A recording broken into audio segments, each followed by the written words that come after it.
A cornucopia is a symbol used in Western cultures to represent abundance, coming from the Latin word cornucopiae, literally meaning horn of plenty. Immigrants of all walks of life, be you a student, refugee, or a young adult, come to Australia from all corners of the earth, whether it be to start their lives anew, find new opportunities, or escape immediate danger. Immigration is a major part of the story of Australia.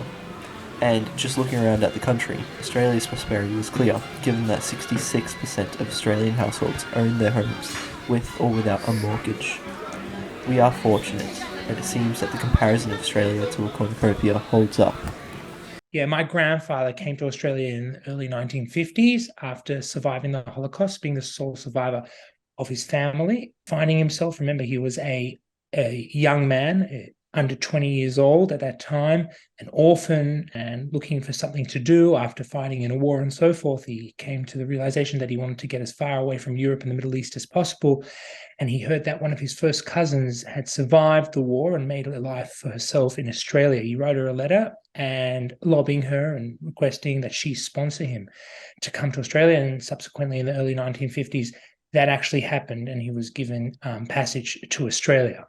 He found opportunities at every level, and just there was just opportunities left, right, and center for him to make a life for himself. The initial motivation back then was to explore a new country and wanted to start a new business, or expand it.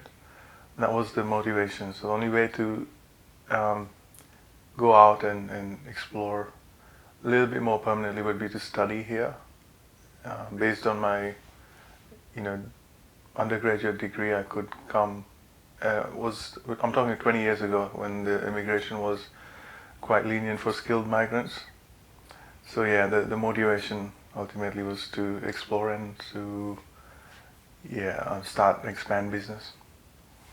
I'm a fourth generation gelati maker. My first memory of gelati is when we went back to Sicily as a family in 1978, and my grandfather was creating, showing, and since then, for probably the next 15 to 20 years after that, I was sent back to help, to learn, and this is our first foray into gelati in Australia. I was born Salvatore Navagero. I was they call me Sam in Australia. In grade 2, it was too hard for the teacher to understand Salvatore, too many letters, so we just shut it down to Sam, and I've been a Sam ever since. I was born in Australia.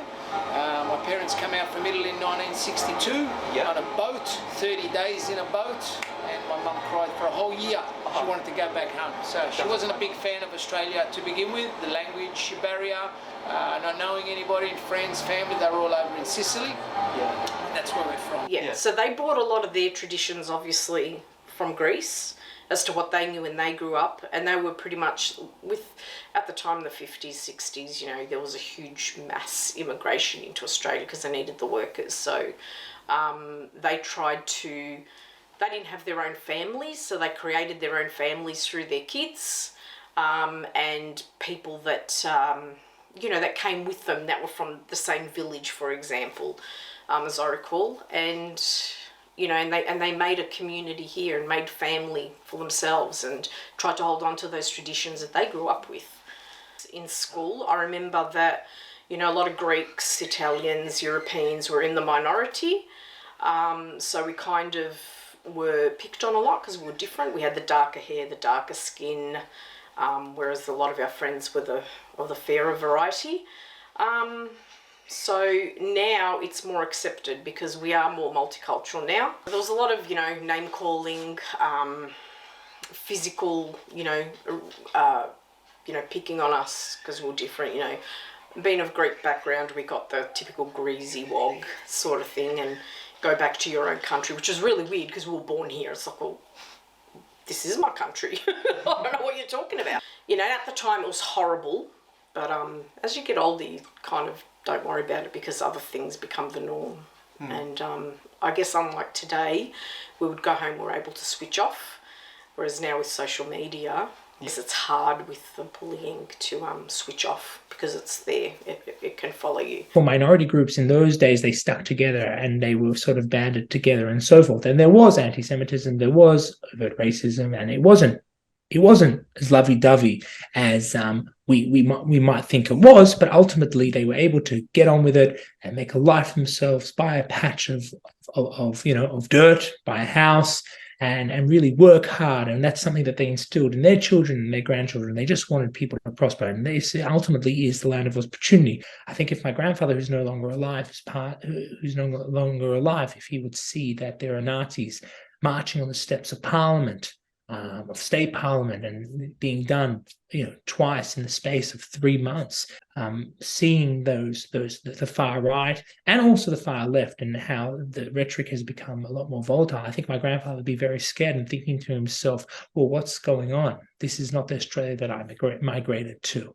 This is not what, 75 years after I came to Australia, I did not expect for Nazis to be marching down the streets of the CBD. If someone asks me oh, where are you from? I was born here, but I say I'm Serbian Macedonian because I have an influence in my daily life, and it makes up who I am, with the food my parents make for dinner, or the events we go to and stuff like that. It's very culture. It's in my daily life, so it makes up who I am on some points. So both my parents and stuff, they always at home they speak to me in our language, trying to get me to learn more. And because they educate me about the culture, that's how I was able to get into the Serbian traditional dancing. And my mum, when she was younger overseas, she did it, and even my dad, because when he was younger, they did go overseas, so then he even did dancing as well. So it's kind of running in the family, you could say.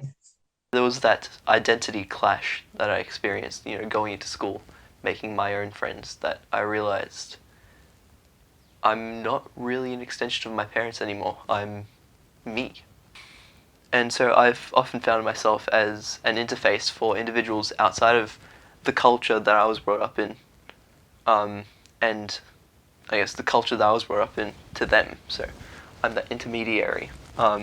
There is a lot of casual racism that gets thrown around. I remember one of my friends saying to me that I'm their favorite Indian. That's an interesting. It's an interesting sentiment to hold.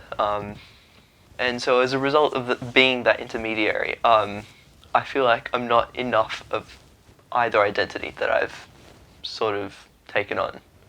Am I Indian enough? Am I Australian enough? It's that constant battle, and it's always been a difficult thing for me. And I've never quite known definitively who am I. So growing up, life has always been almost always just up here. There's always that conflict. Life has always been about that conflict up here. I have 3 boys. Now they're all at an age where they're strong enough and able enough to come and assist us. We really only call them in when we need them, because they hate being in the family business, and I don't think there's going to be a 5th generation, unfortunately, unless they can start creating gelato online, but I don't think that's going to happen, so this will probably be it. I've got 3 kids who were born here, so and they've learned and acquired the culture here. They haven't got those roots that I have, so I've lived half my life there and the other half here. So the accent, the culture, the lingo and all of that has obviously affected my existence here. So I'm more naturalized. I'm a citizen. I understand the culture and people, language, and I do call it my home, away from home. See ya.